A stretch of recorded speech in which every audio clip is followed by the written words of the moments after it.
मेरा नाम हेमा है। हमारा घर गांव में था। मेरे बच्चे स्कूल की छुट्टियां होने पर अपनी बड़ी माँ के घर जाने के लिए बहुत जिद किया करते थे। मैं अपने बच्चों को लेकर शहर अपनी जेठानी के घर चली जाती थी। मेरे पति जिस दिन हमें घर आना होता था उस दिन हमें लेने के लिए आ जाते थे। जब मैं अपनी जेठानी के घर पर रात के टाइम पर उनसे बातें करती तो वो मुझसे कहती कि आओ मैं तुम्हारी कमर की मालिश कर देती हूँ, कभी सारी जिंदगी तुम्हारी कमर में दर्द नहीं होगा। मैं अपनी जेठानी से अपनी कमर की मालिश करवा लेती, लेकिन इसके बाद मुझे नींद आ जाती और जब आधी रात को मेरी आँख खुलती तो मुझे कुछ अजीब अजीब सा महसूस होता था। लेकिन एक बात बड़ी अजीब होती कि आधी रात के टाइम पर भी मेरे जेठ जी जाग रहे होते थे और जेठानी सो जाती थी। एक दिन जब मैंने ये राज जानने की कोशिश की और जब राज खुलकर मेरे सामने आ गया तो मेरे पैरों तले से ज़मीन निकल गई थी। मैं अपने माता पिता की सबसे लाडली बेटी थी। हम 7 बहनें थे और मैं अपनी 7 बहनों से सबसे छोटी थी। मम्मी तो बचपन में ही गुजर चुकी थी। मेरे पापा ने ही अकेले हम 7 बहनों की परवरिश की थी। हमारा कोई भाई भी नहीं था। एक एक करके मेरी सारी बहनों की शादी हो गई। मैं अकेली बड़ी थी और भगवान का शुक्र था कि मेरी सारी बहनें अपने ससुराल में बहुत खुश रह रही थी। फिर नंबर आया मेरी शादी का, तो मेरी शादी एक ऐसे इंसान के साथ हुई जिसकी शहर में गवर्नमेंट जॉब थी। हम लोग तो गांव में रहते थे। हम 7 बहनों में से मेरी 2 बड़ी बहन की ससुराल शहर की थी। मेरी वो बहनें बहुत कम हम लोगों से मिलने के लिए आती थी। मेरे पापा ने उसके बाद से ही किसी भी बहन की शादी शहर में नहीं की और वो मेरी शादी भी गांव में अपने पास ही करना चाहते थे ताकि वो हर लम्हा मेरी खबर रख सकें और मुझसे मिल सकें। जिस लड़की से मेरी शादी होने वाली थी उसकी नौकरी तो शहर में थी, लेकिन वो हर महीने में 1 हफ्ते की छुट्टियों के लिए अपने घर पर आ जाता था। लड़की की नौकरी अच्छी थी, अच्छा कमाता था, इसलिए मेरे पापा ने मेरा रिश्ता तय कर दिया था। फाइनली मेरी शादी हो गई थी। मैं जब शादी करके अपनी ससुराल गई तो मेरे ससुराल में सिर्फ मेरी सास रहती थी। मेरे पति तो शहर में रहते थे और वो इन दिनों अपनी शादी की वजह से ही घर आए हुए थे। मेरी एक जेठानी और एक जेठ भी थे। उनके पास कोई औलाद नहीं थी। वो अपने दूसरे शहर में रहते थे। उनका घर शहर में ही था, जो कि हमारे गांव से बहुत दूर था। शादी के बाद सारे मेहमान अपने अपने घरों पर चले गए थे। मेरी नंदी भी थी और दोनों ही अपनी ससुराल में बहुत खुश थी। वो भी कभी कभी अपने मायके आती थी। मेरे जेठ और जेठानी भी शादी हो जाने के बाद अपने घर में दोबारा से चले गए थे। मेरी जेठानी की शादी को 7 साल हो गए थे, लेकिन अभी तक उनके पास कोई बच्चा नहीं था। लेकिन भगवान का शुक्र था कि मेरी शादी के 2 महीने होते ही मुझे प्रेगनेंसी ठहर गई थी। मेरे पति हर महीने में 1 हफ्ते के लिए घर पर आते थे और मेरा उनके साथ वो वक्त बहुत अच्छा गुजरता था। मुझे अपनी ससुराल में सास से बहुत प्यार मिल रहा था। इधर मेरे पति भी मुझसे बहुत प्यार करते थे। वो जब घर आते थे मेरे लिए बहुत सारे गिफ्ट्स लेकर आते थे और मेरा बहुत ख्याल रखते थे। मेरी सास भी घर के काम में बिजी रहती थी। वो मुझे सिर्फ आराम करने के लिए ही कहती थी। मैंने लोगों से सास के बारे में बुराई करते हुए सुना था, लेकिन मेरी सास सच में बहुत अच्छी औरत थी। मैं बहुत छोटी थी तब मेरी माँ मुझे इस दुनिया में अकेला छोड़कर चली गई थी। मुझे अपनी सास से अपनी माँ का प्यार मिल रहा था। ये बात मेरे लिए बहुत खुश कर देने वाली बात थी। मेरी शादी के 2 महीने बाद मेरे पापा की भी मौत हो गई थी। मुझे अपने पापा की मौत का बहुत अफसोस हुआ था, लेकिन मैं प्रेग्नेंट थी। इस वजह से मुझे डॉक्टर ने ज़्यादा स्ट्रेस लेने से मना किया था। मेरे घर में मेरी प्रेगनेंसी की खबर से सभी लोग बहुत खुश थे। 9 महीने पूरे होने के बाद मैंने बेटे को जन्म दिया। पोते की शक्ल देखकर मेरी सास की तो खुशी के ठिकाने ही नहीं रहे थे, लेकिन मैंने गौर किया था कि मेरी जेठानी का मूड कुछ ठीक नहीं था। मुझे उनके दर्द का एहसास अच्छी तरह से हो रहा था। वो बेचारी इतने सालों से औलाद पैदा नहीं कर सकी थी और यहाँ मेरी शादी होते ही मुझे प्रेगनेंसी की खबर मिल गई थी। उनके दिल पर सच में बहुत गहरी चोट लगी थी। मेरे पति का तो वही रूटीन था। वो हर महीने 1 हफ्ते के लिए घर पर आते और पूरा हफ्ता हमारे साथ बहुत खुशी खुशी गुजारते थे। अब तो वो अपने बेटे को देखने के लिए बहुत आदी हो गए थे, इसलिए महीने में घर के 2 चक्कर लगा लिया करते थे। वैसे तो मेरी जेठानी आदत में बहुत अच्छी थी, मुझे अपने घर बहुत बुलाती थी, पर मेरा बेटा छोटा था। मुझे घर में रहना ही ज़्यादा अच्छा लगता था। मेरा बेटा अभी 1 साल का ही हुआ था कि मेरी दूसरी प्रेगनेंसी की खबर आ गई। मैंने अपने पति को इस बारे में बताया कि अभी तो हमारा बेटा बहुत छोटा है और इतनी जल्दी अब दूसरा बच्चा। मेरे पति ने कहा कि कोई टेंशन लेने वाली बात नहीं है, माँ है ना, घर में बच्चे आराम से पल जाएंगे, तुम फिक्र मत करो। मेरी सास ने भी मुझे भरोसा दिलाया कि बच्चे भी भगवान किस्मत वालों को देता है। अब तुम अपनी जेठानी को ही देख लो, कितने सालों से संतान के लिए तरस रही है। क्या तुम भी ऐसा ही करना चाहती हो? मैं अपनी सास के सवाल पर शर्मिंदा हो गई थी। इसी तरह से दूसरी बार मैंने बेटी को जन्म दिया था। मेरी बेटी बहुत प्यारी थी। जो भी देखता यही कहता कि इसे तो देखते ही गोद में लेने को मन करता है। मेरी जिंदगी अपनी सास, पति और बच्चों के साथ बहुत अच्छी गुजर रही थी। धीरे धीरे इसी तरह से वक्त गुजरता चला गया और मेरा बड़ा बेटा 5 साल का हो गया और छोटी बेटी 4 साल की हो गई। मेरे बच्चे स्कूल जाने लगे थे। त्योहार के टाइम पर मेरी जेठानी हमारे घर पर आती तो मेरे बच्चे उनसे बहुत खुश होते थे और वो अपने स्कूल की छुट्टियों में अपनी बड़ी माँ के घर जाने की जिद किया करते थे। मैं अपने पति को उनकी जिद के बारे में बताती तो मेरे पति मुझे जाने की परमिशन दे दिया करते थे। मेरी सास बीमार रहती थी, इसलिए मैं उनके लिए 3-4 दिन का खाना बनाकर रख जाती थी ताकि उन्हें परेशान न होना पड़े। अब हर दूसरे तीसरे महीने ऐसा ही होने लगा था। मेरे बच्चे अपनी बड़ी माँ के घर जाने की बहुत जिद किया करते थे। अगर मैं उनसे जाने को मना करती तो वो रोने लग जाते थे। मेरे पति अपने बच्चों की आंखों में आंसू नहीं देख सकते थे, इसलिए वो मुझसे कहते कि तुम बच्चों के कहने के मुताबिक उनकी बड़ी माँ के घर उनको ले जाया करो। बच्चों का मेरी जेठानी के घर पर बहुत मन लगता था। मेरे जेठ और जेठानी मेरे बच्चों से सच में बहुत ज़्यादा प्यार करते थे। मैं 2-3 दिन अपनी जेठानी के घर पर रुकती और जिस दिन मेरा अपने घर जाने का दिन होता तो मेरे जेठ मुझे बस में बिठवा दिया करते थे। या फिर कभी ऐसा होता कि मैं महीने के उन दिनों में अपनी जेठानी के घर जाती जब मेरे पति आने वाले होते थे। जिस दिन मेरा जेठानी के घर से जाने का दिन होता तो कभी कभी मेरे पति भी मुझे लेने के लिए खुद आ जाते थे। जिंदगी इसी तरह से गुजर रही थी। अब हर बार मुझे मेरे बच्चे अपनी बड़ी माँ के घर ले जाते थे। अब की बार भी जब मेरे बच्चों की गर्मियों की छुट्टी हो गई थी तो मेरे बच्चों ने जिद बांधी हुई थी कि उन्हें इस बार भी अपनी बड़ी माँ के घर जाना है।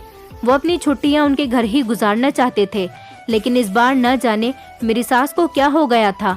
मैंने हर मुमकिन कोशिश कर ली थी अपनी सास को मनाने की, मगर वो थी कि मान ही नहीं रही थी मुझे अपनी बड़ी बहू के घर भेजने के लिए। उनका कहना था कि अच्छा नहीं लगता इतनी जल्दी जल्दी वहाँ जाना। बच्चों का भी रो रो कर बुरा हाल हो गया था, मगर मेरी सास का यही कहना था कि अब वहाँ कोई नहीं जाएगा। इस बार पता नहीं क्यों वो ऐसा कर रही थी।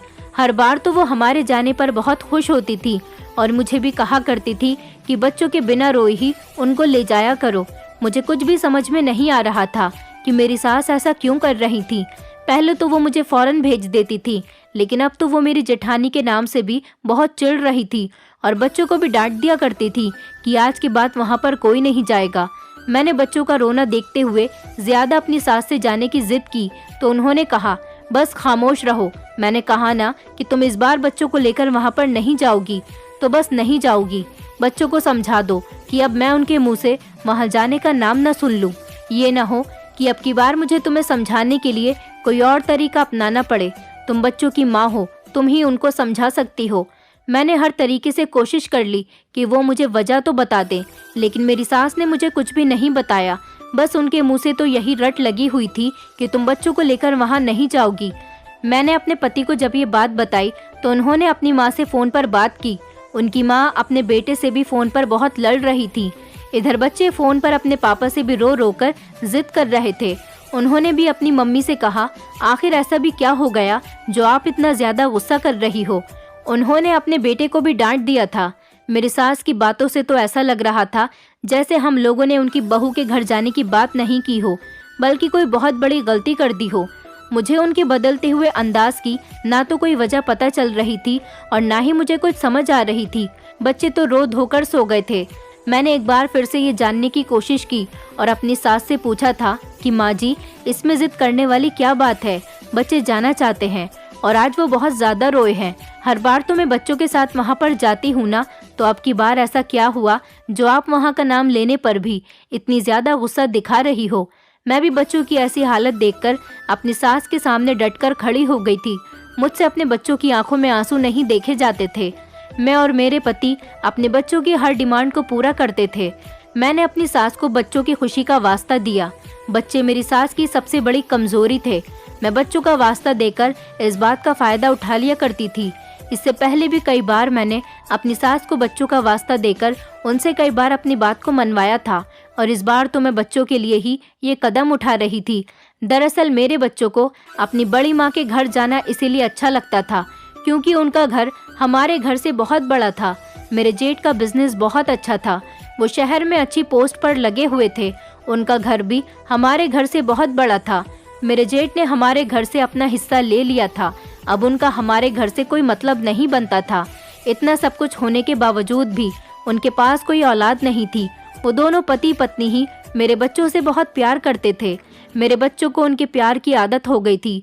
उनको वहाँ जाकर खुशी मिलती थी, इसलिए वो हर कुछ दिनों के बाद वहाँ जाने की जिद लगा लेते थे। वहाँ पर उनका वक्त अच्छा गुजरता था। मेरी सास ने मुझसे कहा कि बहू, तुम बात नहीं समझ रही हो। पहले की बात और थी, अब की बात और है। इस बार मेरी सास मुझे गुस्से से नहीं बल्कि नरमी से समझा रही थी, लेकिन वो क्या कहने की कोशिश कर रही थी मेरे तो कुछ भी समझ में नहीं आ रहा था। मैंने अपनी सास से कहा कि इस बार मुझे जाने दीजिए क्योंकि बच्चे बहुत जिद कर रहे हैं। आगे से मैं बच्चों को मारपीट करके समझा लिया करूंगी, क्योंकि अभी तक मैंने बच्चों पर हाथ नहीं उठाया है। अब आप जिद पर अड़ गई हैं और बच्चे भी जिद पर आ गए हैं।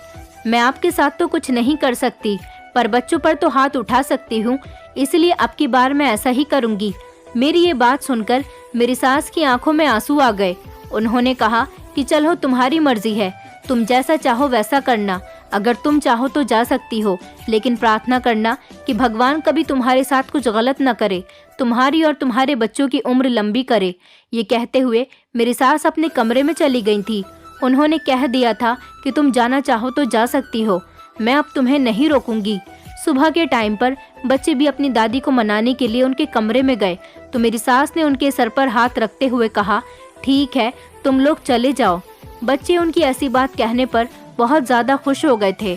मैं भी खुशी खुशी कमरे में आकर जेठानी के घर जाने की तैयारी करने लगी थी। मैंने अपनी और बच्चों की सारी पैकिंग कर ली थी। अब की बार मेरे पति के आने में बहुत टाइम था। मैं बस से बच्चों के साथ अपनी जेठानी के घर चली गई थी। मैं जब अपनी जेठानी के घर पहुंची तो मेरी जेठानी बेचैनी से मेरा और बच्चों का दरवाजे पर खड़ी हुई इंतजार कर रही थी। उनको कॉल करके मैंने पहले ही बता दिया था कि हम लोग आपके घर आ रहे हैं, क्योंकि मैं हर बार उनको कॉल करके बता दिया करती थी। मुझे भी अपनी जेठानी की आदत बहुत अच्छी लगती थी। अगर हम लोगों का घर करीब होता तो हम लोग एक दूसरे से जल्दी जल्दी मिल लिया करते। मेरी जेठानी बहुत बेसब्री से मेरा और बच्चों का इंतजार करती थी। जब मैं और बच्चे रिक्शा से उतरकर उनकी तरफ बढ़े तो मेरी जेठानी ने जल्दी से मेरे दोनों बच्चों को गले से लगा लिया। मैंने भी उनके पैर छूकर उनसे आशीर्वाद लिया। उन्होंने मुझे भी गले से लगा लिया और घर के अंदर ले गईं। घर के अंदर मेरे जेठ जी भी मौजूद थे। मैंने उनका भी आशीर्वाद लिया। हमारे जाते ही वहाँ पर खुशी का माहौल छा गया था। मेरे बच्चे तो इस कदर खुश हो गए थे कि उनकी खुशी का कोई ठिकाना ही नहीं था। वो तो अपने बड़े पापा से चिपक कर बैठ गए थे। सच कहूँ तो मुझे भी अपनी जेठानी के घर आने की आदत हो गई थी। यहाँ पर लगभग मैं 7 महीने से लगातार आ रही थी। इससे पहले मैं कभी कभी आया करती थी। ये लोग हमारे लिए कितना कुछ करते थे। मेरी जेठानी मेरी पसंद का खाना बनाती थी और मेरे जेठ बच्चों के लिए बहुत सारे कपड़े और खिलौने लाकर देते थे। इसलिए तो मुझे और बच्चों को यहाँ पर आना बहुत पसंद था। लेकिन मेरी सास ना जाने क्या सोचती फिर रही थी। मैंने इस बात को इग्नोर करते हुए सोच लिया था कि आगे की अब आगे ही देखी जाएगी। अब आ गई हूँ तो खूब एंजॉय करती हूँ। मेरी जेठानी ने मुझसे कहा, हेमा, मैं और तुम्हारे भैया तो बच्चों के आने का बहुत बेसब्री से इंतजार कर रहे थे। मेरी जेठानी ने कहा, तुम मुझे मेरी बहनों की तरह प्यारी हो और ये बच्चे तो मुझे मेरे अपने बच्चे ही लगते हैं। मुझे इन बच्चों से बहुत लगाव हो गया है। तुम अच्छा करती हो जो यहाँ इनको लेकर आ जाती हो। हम लोगों का भी दिल लग जाता है। मैं उनकी इस बात पर हल्का सा मुस्कुरा दी थी। मेरे जेठानी के घर में काम काज के लिए नौकरानियां लगी हुई थी, इसलिए वो सारा टाइम आराम से मेरे साथ स्पेंड कर लिया करती थी। मेरे जेठानी ने मेरी पसंद का खाना बनाया था। बच्चे तो खेल रहे थे। मुझे बहुत खुशी हो रही थी टेबल पर अपनी पसंद का खाना रखा हुआ देखकर। खाना खाने के बाद मैं बच्चों को लेकर सुलाने के लिए कमरे में चली गई थी। मेरी जेठानी के घर में मेहमानों के लिए एक स्पेशल कमरा बना हुआ था, क्योंकि कभी कभी उनके मायके से भी कोई ना कोई उनके घर पर आता जाता रहता था। जब मैं जाती थी तो उसी कमरे में ठहरती थी। मैंने बच्चों को सुला दिया था। दोनों बच्चे खेल खेल कर बहुत थक गए थे, इसीलिए जल्दी ही सो गए थे। मैंने भी सोने के लिए कपड़े चेंज कर लिए थे। थोड़ी देर के बाद मेरी जेठानी मेरे कमरे में आ गई। मैं अपनी सास की बात से बहुत ज़्यादा टेंशन में थी और मुझे उनकी फिक्र हो रही थी। मेरी जेठानी जब कमरे में आई, उन्होंने मुझे खामोश देखा तो वो मेरे लिए फिक्रमंद होने लगी थी। उन्होंने मुझसे पूछा, क्या हुआ है, क्यों इतनी खामोश हो? मैंने अपनी जेठानी से कहा कि कुछ नहीं हुआ भाभी, बस सफ़र में थक जाती हूँ। मेरी जेठानी कहने लगी, अच्छा तुम आराम कर लो और आराम से सो जाओ। मेरी जेठानी फिक्र से कहने लगी, हाँ सफ़र भी तो बहुत लंबा था, इसीलिए तुम थक गई होगी। तुम लेट जाओ, मैं तुम्हारी कमर की मालिश कर देती हूँ, तुम्हें अच्छा लगेगा। तुम्हें पता है मैं बहुत अच्छी मालिश करती हूँ। मेरे पास एक ख़ास तेल है, उसे लगाने के बाद कमर का दर्द बिल्कुल गायब हो जाता है, बल्कि शरीर की सारी हड्डियाँ मजबूत होती हैं। मेरी जेठानी ये बात प्यार और नरमी से कहती हुई उठकर तेल लेने के लिए चली गई थी। उनके जाने के बाद मैं लेट गई थी। मैं लेटे हुए सोच रही थी कि अगर मेरी सास मेरी जेठानी को मुझसे इतनी मोहब्बत करते हुए देख लेती तो उनका सारा गुस्सा उतर जाता। अभी मैं यही सब कुछ सोच रही थी कि इतनी ही देर में मेरी जेठानी तेल लेकर आ गई थी और अपने साथ नौकरानी को भी लेकर आई थी। नौकरानी के हाथ में दूध का गिलास था। मेरी जेठानी ने कहा, पहले तुम दूध पी लो, उसके बाद आराम से उल्टी होकर लेट जाना और अपनी कमर खोल देना। मैं तुम्हारी कमर की अच्छी तरह से मालिश कर दूंगी। पहले तो मैंने दूध पिया, उसके बाद मैं लेट गई थी।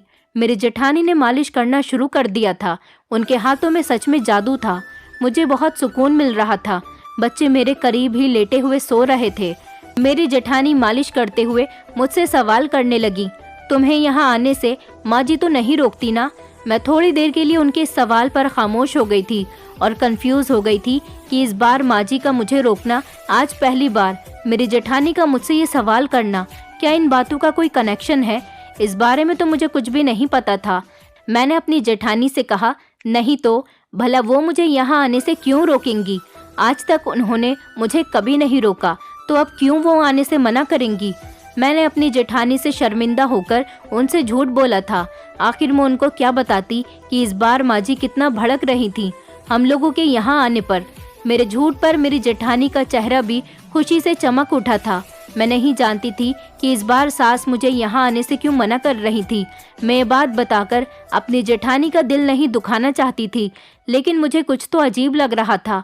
वो क्या था मैं समझ नहीं पा रही थी। मुझे यहाँ पर आए हुए दूसरा दिन हो गया था। दूसरे दिन की रात को भी मेरी जेठानी सोते टाइम पर मेरे कमरे में आ गई थी। उन्होंने कहा कि बच्चों को देखने के लिए आई हूँ, सो गए हैं या नहीं। बच्चों को देखने के बाद उन्होंने कहा कि मैं तुम्हारे लिए तेल लेकर आती हूँ, तुम्हारे शरीर का दर्द ठीक हो जाएगा। उन्होंने फिर से मेरे शरीर की मालिश की, जिसके बाद मुझे बहुत सुकून मिला था और सुकून मिलते ही मैं गहरी नींद में खो गई थी। तीसरे दिन भी मेरी जेठानी फिर से तेल लेकर मेरे पास आ गई थी और फिर से मेरी मालिश करनी शुरू कर दी थी। अब तो मुझे भी उनका मालिश करना अच्छा लगने लगा था। मैं अपनी जेठानी से कहती कि आप मेरे लिए इतना परेशान मत हुआ करो। वो मुस्कुराती हुई धीमे से कहती कि तुम मेरी बहन की तरह हो, तुम हमेशा ठीक रहो और ताकतवर रहो, इसलिए तुम्हारे साथ ये सब कुछ कर रही हूँ। मालिश करवाने के बाद मैं गहरी नींद में सो जाती थी और मुझे अपना कोई होश नहीं रहता था। अब ये सिलसिला हर रात चलता रहा था। मेरी जेठानी रोज रात को मेरी कमर की मालिश कर देती थी, लेकिन सुबह जब मेरी आँख खुलती तो मुझे अजीब अजीब सा महसूस होता था। एक दिन तो जब मैं सोकर उठी तो अपने बेड पर मैंने अपने जेठ की घड़ी पड़े हुए देखी थी। ये घड़ी उनकी ही थी और वो ही ऐसी घड़ी पहना करते थे। उनकी घड़ी अपने बेड पर पड़े हुए देखकर मैं बहुत हैरान रह गई थी। पहले तो मैंने इस बात को इग्नोर कर दिया, मगर अगले दिन मैंने अपने कमरे में अपने जेठ की शर्ट पड़े हुए देखी थी, जो कि जमीन पर पड़ी हुई थी।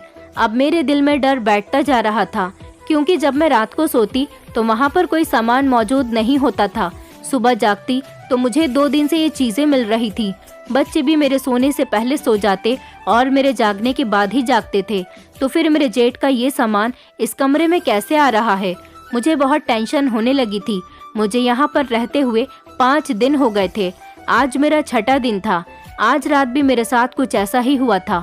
मेरे बिस्तर पर मेरे जेठ की शर्ट मौजूद थी। अब मुझे इस राज के बारे में जानना था। इस राज को जानने की शुरुआत मैंने अपनी जेठानी से ही की थी, क्योंकि वही मुझे इस बारे में बता सकती थी। लेकिन मैं सामने से तो उनसे सीधा ये सवाल नहीं कर सकती थी, वो मुझे गलत भी समझ सकती थी। मुझे अपनी इज्जत की फिक्र होने लगी थी। क्या यही हकीकत थी जिसे मैं मानने को तैयार नहीं थी? सच में इतनी मोहब्बत करने वाले जेठ जेठानी कुछ गलत भी कर सकते हैं मेरे साथ? मुझे तो इस बात पर यकीन नहीं आ रहा था। मेरे दिमाग में ना जाने कैसे कैसे सवाल आ रहे थे। मेरे जेठानी मुझसे आकर पूछती, तुम परेशान क्यों लग रही हो? क्या तुम्हारी तबीयत ठीक है? मैंने उनको बताया, मेरी तबीयत बिल्कुल ठीक है, बस मैं बच्चों की वजह से थोड़ा थक जाती हूँ। मैंने अपने पति से यहाँ से जाने के लिए कहा तो उन्होंने मुझे बताया कि क्या तुम्हें नहीं पता कि माँ 4 धाम की यात्रा करने गई है, वो घर पर मौजूद नहीं है और मेरे भी आने में अभी कुछ दिन बाकी हैं। जब तक तुम भैया भाभी के घर पर ही रहो। बच्चों को वैसे भी वहाँ पर रुकना बहुत पसंद है, तुम अभी वहाँ कुछ दिन और गुजार लो। जैसे ही मेरी छुट्टी होती है मैं तुम्हें लेने के लिए आ जाऊँगा। मेरी सास 4 धाम की यात्रा पर चली गई थी। उन्होंने गुस्से में मुझे नहीं बताया था, अपने बेटे को ये बात बता दी थी। वो अभी तक मुझसे नाराज थी। एक दिन मैं बच्चों के साथ छत पर चली गई थी, तभी अचानक मेरी जेठानी भी छत पर आ गईं। उन्होंने मुझसे कहा कि क्या हुआ, तुम्हारी तबीयत तो ठीक है? मैं अपनी जेठानी की इस बात पर चौंक गई थी कि आखिर उन्हें मेरी तबीयत की फिक्र क्यों रहने लगी थी। वो हर बार मेरी तबीयत के बारे में पूछा करती थी, भला मेरी तबीयत को क्या होगा। वो मेरे करीब आकर बैठ गईं। मैंने उनसे कहा, मेरी तबीयत ठीक है भाभी, बस मौसम अच्छा हो रहा था इसीलिए मैं बच्चों को लेकर छत पर आ गई। मैंने अपनी जेठानी का हाथ पकड़ा और धीरे से दबाते हुए उनकी तरफ देखकर मुस्कुराने लगी। मैंने महसूस किया था कि मेरी जेठानी के चेहरे पर एक अजीब सी शातिराना मुस्कुराहट फैल गई थी। मेरे साथ हर दिन ऐसा ही हो रहा था। मैं गहरी नींद में सो जाती और मेरे जेठ की कोई न कोई चीज़ मेरे कमरे में ज़रूर मौजूद होती थी। उस दिन मेरी बेटी ने मुझे बताया था कि मम्मी, रात बड़े पापा आपके पास लेटे हुए थे। जल्दी से बड़ी मम्मी ने मुझे गोद में ले लिया और मुझे सुला दिया था, लेकिन इतना सब कुछ हो गया था मुझे कैसे पता नहीं चला। मेरी नींद तो ऐसी थी कि थोड़ी सी भी आहट होती थी तो मैं फौरन जाग जाती थी, लेकिन यहाँ आने के बाद मुझे ऐसी नींद क्यों आ रही थी कि मेरी बेटी सोकर उठ गई थी और मुझे पता भी नहीं चला। जब मेरी बेटी ने बताया कि उसके बड़े पापा मेरे करीब में लेटे हुए थे और बड़ी माँ भी कमरे में मौजूद थी, ये सुनकर तो मेरे रोंगटे खड़े हो गए थे और ये बात मेरे दिमाग में घूम रही थी। यही वजह थी कि मैं बिल्कुल खामोश होकर रह गई थी। थोड़ी देर के बाद मेरी जेठानी नीचे चली गई थी तो मेरी सोच का रुख इसी तरफ मुड़ गया था। हर रात मेरी जेठानी का मेरी कमर पर तेल लगाना, मेरे ना चाहते हुए भी वो जबरदस्ती मेरी कमर पर मालिश कर दिया करती थी। इसके बाद मेरा गहरी नींद में चले जाना और रोज अपने जेठ की कोई ना कोई चीज मेरे कमरे में मौजूद होना। इधर मेरी बेटी ने मुझे जो बताया था ये सब कुछ कोई छोटी बात नहीं थी। और फिर जब मैं सुबह को सोकर उठती तो मुझे ऐसा महसूस होता जैसे मेरे साथ सच में कुछ तो हो रहा है। सुबह सुबह मैं अपने आप को बहुत थका हुआ महसूस करती थी, जबकि मेरी थकान दूर करने के लिए तो मेरी जेठानी कमर की मालिश किया करती थी। ये सब कुछ देखकर तो मेरा मन कर रहा था कि मैं अभी बच्चों को लेकर यहाँ से चली जाऊँ। मेरे पति की भी रोज मेरे पास कॉल आती थी, लेकिन मैं इस तरह से हार मानकर यहाँ से नहीं जा सकती थी। मैं हकीकत के बारे में जानना चाहती थी, इसलिए जाने का इरादा तो मैंने कैंसिल कर दिया था, बल्कि अभी मैं और यहाँ 2-3 दिन रुकना चाहती थी। मैं सोचने लगी थी कि अब मैं क्या करूं और किस तरह इस हकीकत के बारे में पता लगा सकूं कि रात को मेरे जेठ कमरे में आकर मेरे साथ क्या करते थे।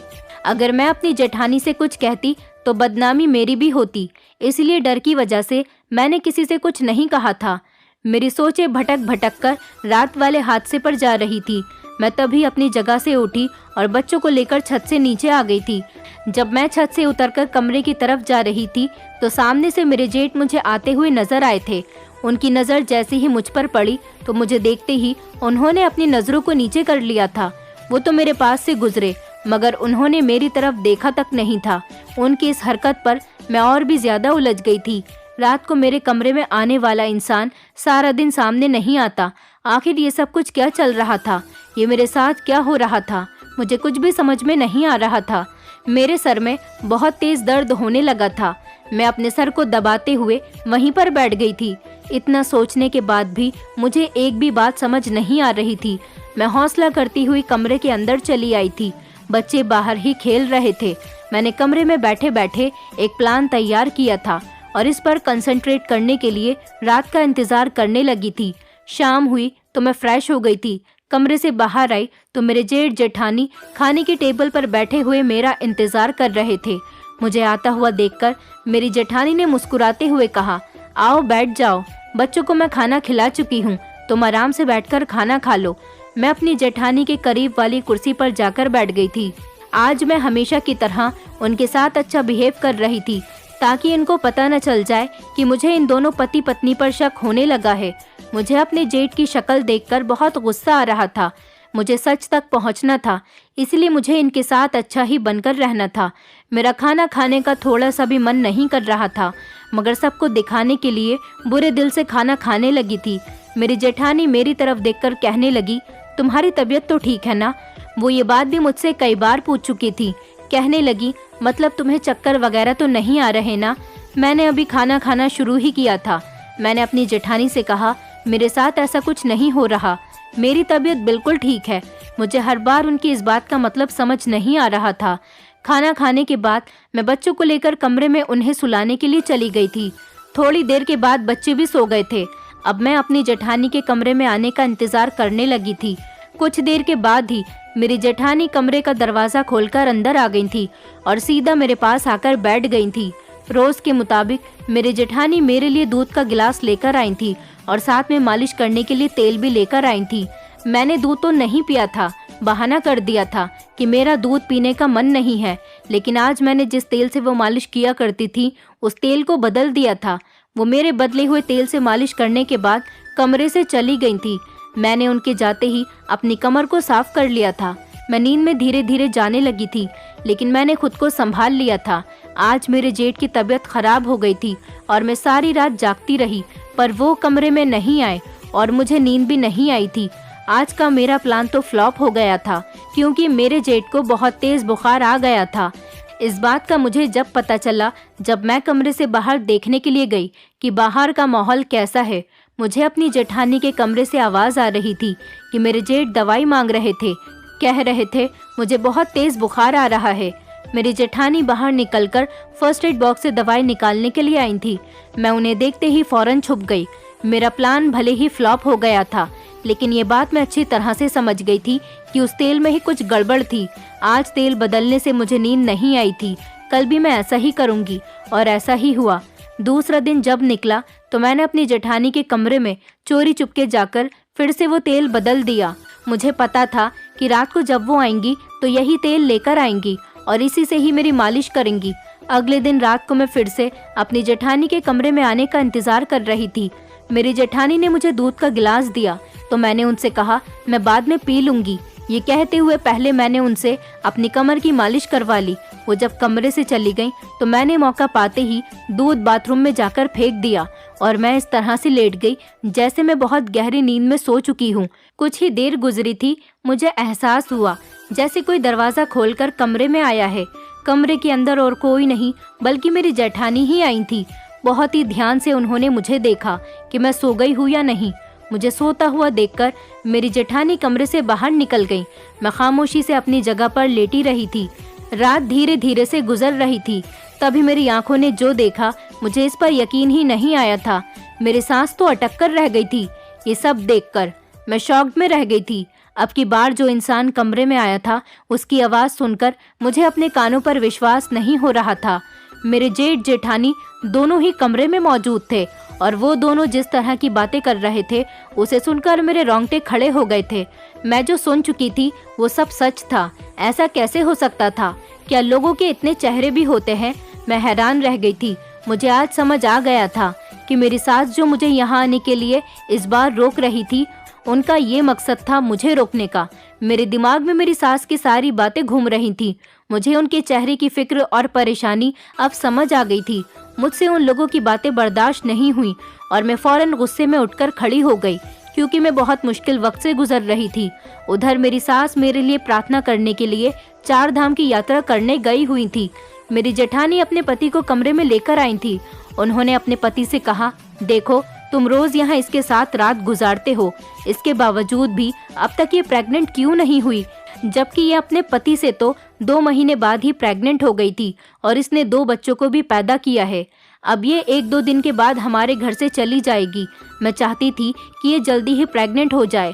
अगर इसके प्रेग्नेंट होने की खबर मुझे जल्दी ही मिल गई तो मैं इसे अपने घर से जाने नहीं दूंगी और इसका बहुत ख्याल रखूंगी, यहाँ तक कि इसकी डिलीवरी भी यहीं पर करवाऊंगी। उसके बाद इस पर कोई इल्ज़ाम लगा देंगे और आप भी कह देना कि ये बच्चा मेरा है।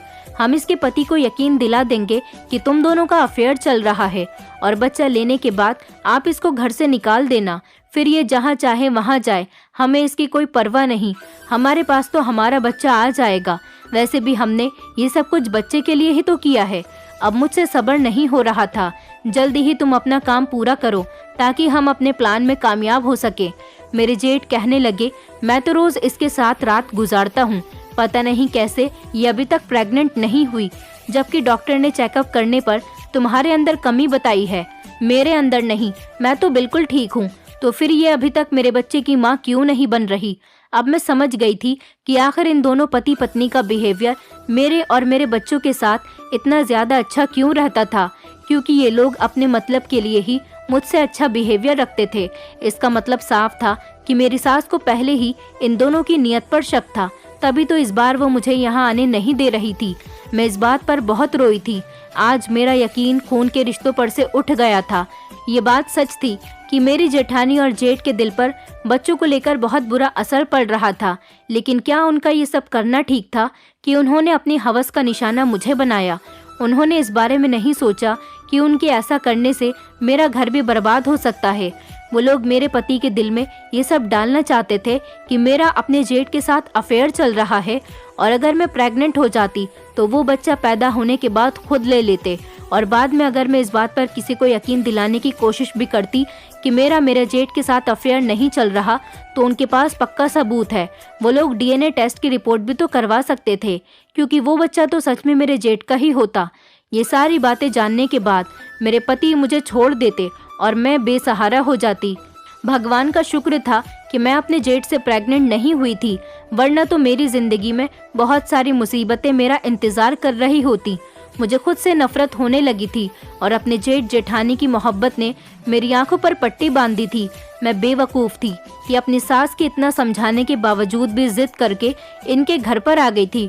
मुझे इन दोनों पति पत्नी से सख्त नफरत हो रही थी, क्योंकि आज मैंने इन लोगों की बातों को अपने कानों से जो सुन लिया था। मैं झट से खड़ी हो गई और अपने जेठ का गिरेबान पकड़ लिया। मैंने कहा, बताओ तुमने मेरे साथ ऐसा क्यों किया? मैं आपको अपने भैया की तरह समझती थी, और भाभी आपको तो मैंने हमेशा अपनी बहन से कम नहीं समझा। मुझे नहीं पता था कि आप लोग अपना मतलब पूरा करने के लिए इतना ज्यादा गिर सकते हो। उन दोनों को उम्मीद नहीं थी कि मेरे सामने उनका सच खुलकर भी आ सकता है। वो दोनों बड़ी हैरानी से मेरी तरफ देख रहे थे, क्योंकि उन्हें तो यही लग रहा था कि मैं सो रही हूँ। इस शोर शराबे से मेरे बच्चे भी जाग गए थे। रात के 3:30 बज रहे थे। मैंने अपनी बेटी को गोद में लिया और बेटे का हाथ पकड़कर उसी टाइम घर से जाने लगी। मेरे जेठ जेठानी मुझे रोकने की बहुत कोशिश कर रहे थे, क्योंकि अब उन्हें पता था कि उनकी हकीकत अब सबके सामने आने वाली है। वो दोनों मुझसे माफ़ी मांग रहे थे और कह रहे थे कि इस बारे में किसी को मत बताना, लेकिन मैं खामोश नहीं रह सकती थी। मैं रात के 3:30 बजे के टाइम ही अपने बच्चों के साथ उनके घर से निकल आई थी। अंधेरी रात में मेरी कुछ समझ में नहीं आ रहा था, पर यह तो अच्छा था कि मुझे एक रिक्शा मिल गया। जिस शहर में मेरे जेठ जेठानी रहते थे, वहाँ से लगभग 10 किलोमीटर दूर के रास्ते पर मेरी दीदी भी रहती थी। मैं अपने बच्चों को लेकर उनके घर चली गई और वहाँ जाने के बाद मैंने अपने पति को कॉल करके सारी बात बता दी। अगले ही दिन मेरे पति दौड़ते हुए मेरे पास आ गए थे और वो मुझे लेकर अपने भैया भाभी के पास चले गए। उन लोगों ने मेरी बात को झुठलाने की बहुत कोशिश की, पर जब मैंने अपनी बेटी से कहा कि अपने पापा को बताओ एक दिन तुमने रात को क्या देखा था, मेरी बेटी ने अपने पापा को बता दिया कि पापा, मैंने देखा था कि बड़े पापा मम्मी के पास लेटे हुए थे। ये सब सुनकर मेरे पति ने अपने भाई के मुंह पर थप्पड़ मार दिया और उनको बहुत उल्टी सीधी बातें सुनाई। मेरे पति ने उनसे सारे संबंध खत्म कर दिए और मेरा हाथ पकड़कर मुझे उस घर से वापस ले आए थे। मेरी सास को भी जब ये बात पता चली तो उन्होंने अपने बड़े बहू बेटे से सारे संबंध खत्म कर दिए। उन्होंने कहा, आज के बाद तुम्हें हमारे घर कदम रखने की कोई ज़रूरत नहीं। मैंने अपने बच्चों को भी समझा दिया था कि वो दोनों बहुत गंदे हैं, हम उनके घर नहीं जाएंगे। मेरे पति इस बात पर बहुत शर्मिंदा हो रहे थे कि उनके भैया भाभी ने सिर्फ संतान हासिल करने के लिए मेरा फायदा उठाया था और आगे वो जो करने वाले थे उसकी वजह से मेरे और मेरे पति की जिंदगी बर्बाद हो जाती। हम लोगों को आज तक इस हादसे पर बहुत अफसोस है। हम दोनों पति पत्नी उन लोगों से सारे संबंध खत्म कर चुके हैं। वो लोग हमसे बहुत माफ़ी मांगते हैं। सुना है कि मेरे जेठ की बहुत ज़्यादा तबीयत खराब हो रही है, उन्हें कोई बड़ी बीमारी लग गई, लेकिन मेरे पति ने कसम खाई हुई है कि वो मर जाएंगे लेकिन कभी अपने भाई भाभी से रिश्ता नहीं जोड़ेंगे। मुझे अच्छा लगा था कि मेरे पति ने मेरा साथ दिया था और उन्होंने जल्दी ही मेरी बात पर यकीन भी कर लिया था, वरना तो मैं लोगों को देखती हूँ कि वो गलत फहमी का शिकार होकर अपना घर बर्बाद कर लेते हैं। मेरे पति मुझ पर बहुत भरोसा करते थे। मैं अपने परिवार के साथ आज बहुत खुश हूँ। दोस्तों, उम्मीद करती हूँ आपको हमारी कहानी पसंद आई होगी।